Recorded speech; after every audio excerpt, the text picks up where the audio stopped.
Eto siya, "He always watches my stories but never messages me." Not interested. Not interested. Kasi, na-find out ko din yan lately kasi ganyan din ang nilulo ko.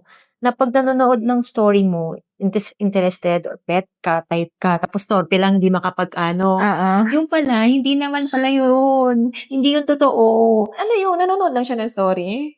Kasi minsan, eto naman, sa dating aspect naman 'to ha. Oo. In-explain din naman yan ng mga love coaches, ng mga love guru, na Na? at some point, yung mga ganong klaseng lalaki, parang reservation ka. Ah? Oo, hindi, titingnan nila, kumbaga options ka. Okey. Options ka nila. Siguro marami silang prospect. Marami silang tinitignan? Oo, marami silang prospect na gusto nila sigurong ligawan, pormahan, ganyan. Okey.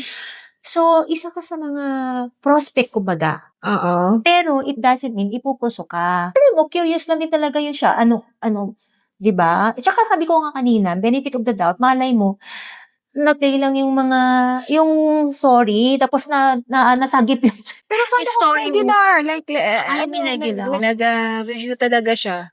And then sudden nawala.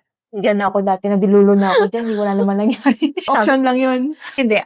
For me, yun, wala lang yun. Wag muna natin bigyan ng meaning. Kasi talaga, ang lalaki talaga, gagawa talaga sila ng way. Para sa akin, walang excuses sa lalaking may gusto sa isang babae na gusto niyang i-pursue. Walang lame excuses talaga. Kasi, di ba, if there's a will, there's a way. Paano